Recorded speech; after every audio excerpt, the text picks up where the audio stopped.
दोस्तों, ज़रा सोचिए, आप जिस भाषा में बोलते हैं, सोचते हैं, गाते हैं और सपने देखते हैं, उस भाषा का असली जन्म कहाँ हुआ?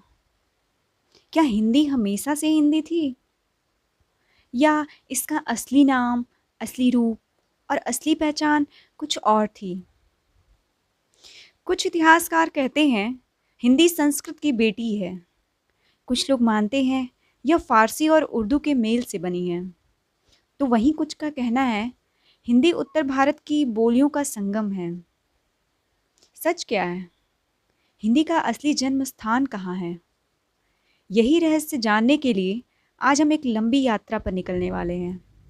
संस्कृत से लेकर प्राकृत तक, प्राकृत से अपभ्रंश तक, अपभ्रंश से अवधी और ब्रज तक और फिर आधुनिक हिंदी तक। तो आइए इस रोमांचक यात्रा की शुरुआत करते हैं। वैदिक युग में संस्कृत को देववाणी कहा जाता था। वेद, उपनिषद, महाकाव्य सब संस्कृत में रचे गए। यह विद्वानों और ऋषियों की भाषा थी। लेकिन संस्कृत इतनी कठिन थी कि साधारण लोग इसे न बोल पाते थे, न समझ पाते थे। यहीं से उत्पन्न हुई प्राकृत भाषा। प्राकृत का अर्थ ही है प्राकृतिक, यानी आम जनता की सहज भाषा। प्राकृत कई रूपों में बोली जाती थी। सौरसैनी, मागधी, महाराष्ट्री आदि। प्राकृत का सबसे बड़ी ताकत यह था कि यह लोगों की जुबान की भाषा थी। नाटकों में देवता संस्कृत में बोलते थे, लेकिन नौकर चाकर और आम लोग प्राकृत में। यही प्राकृत धीरे धीरे हिंदी की जड़ों तक पहुंची। जैसे जैसे समय बदला, प्राकृत का रूप भी बदलने लगा। प्राकृत से विकसित हुई अपभ्रंश भाषाएं। अपभ्रंश भाषा का मतलब ही है बदली हुई भाषा। लगभग 6वीं शताब्दी से 12वीं शताब्दी तक अपभ्रंश का बोलबाला रहा।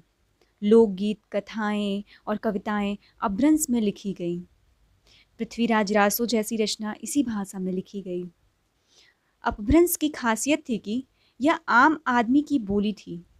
संस्कृत विद्वानों तक सीमित रही, लेकिन अपभ्रंश ने गांव-गांव, गली-गली तक अपनी पकड़ बनाई और यही अपभ्रंश आधुनिक भारतीय भाषाओं की जननी बनी। अपभ्रंश से धीरे धीरे अलग अलग बोलियां बनी। उत्तर भारत में अवधी, ब्रज, भोजपुरी, राजस्थानी, बुंदेली जैसी बोलियां पैदा हुई।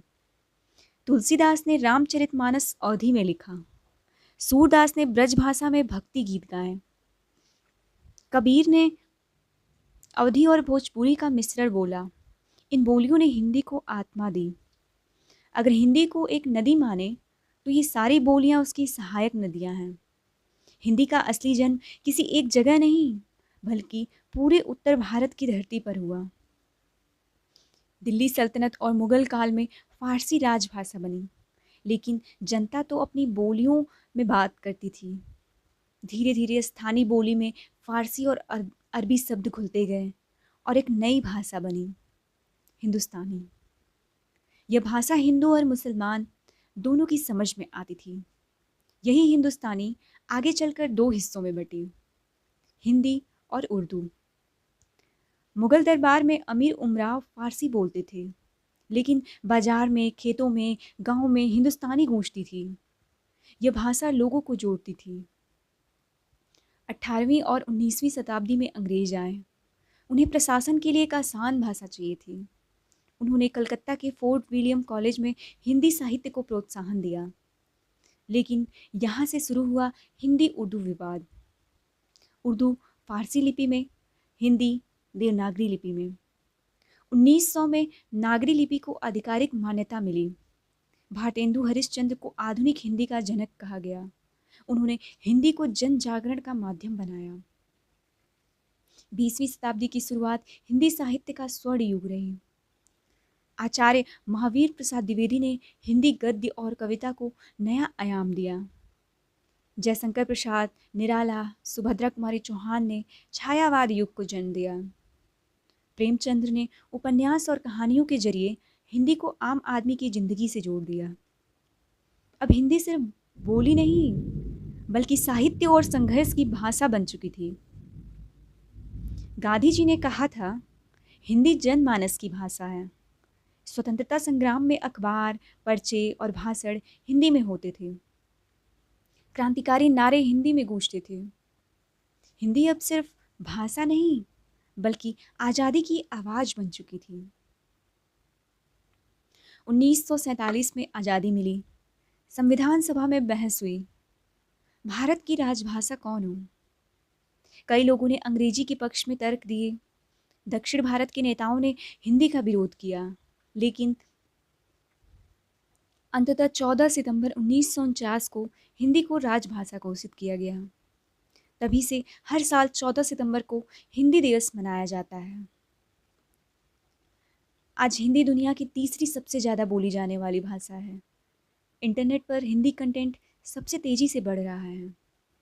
फिल्में, टीवी, सोशल मीडिया और यूट्यूब सब ने हिंदी को वैश्विक पहचान दी। दुबई, अमेरिका, ब्रिटेन, मॉरिशस, हर जगह हिंदी बोली और समझी जाती है। तो दोस्तों, आपने देखा हिंदी का सफ़र कितना लंबा और रोमांचक रहा है। संस्कृत की ऊंचाइयों से लेकर प्राकृत की सहजता तक, अपभ्रंश की जनभाषा से लेकर अवधी ब्रजभाषा की मधुरता तक, मुगल काल की हिंदुस्तानी से लेकर आज की आधुनिक हिंदी तक। अगर पूछा जाए कि हिंदी का असली जन्म कहाँ हुआ, तो जवाब सिर्फ एक जगह नहीं है। हिंदी का जन्म पूरे उत्तर भारत की मिट्टी में हुआ। दिल्ली की खड़ी बोली ने उसे रूप दिया, अवधी और ब्रज ने उसे आत्मा दी और उसे पहचान दी समय ने। हिंदी सिर्फ भाषा नहीं है, यह हमारी संस्कृति है, हमारी पहचान है, हमारी आत्मा है। और असली सवाल अब यह है, क्या आने वाले समय में हिंदी अंग्रेजी को पीछे छोड़कर दुनिया की सबसे बड़ी भाषा बन पाएगी? इसका उत्तर छिपा है आप और हम सबकी जुबान में, हमारी सोच में और हमारे संकल्प में। क्योंकि जब तक हम हिंदी को सम्मान देंगे, हिंदी हमेशा जीवित रहेगी और दुनिया में चमकती रहेगी।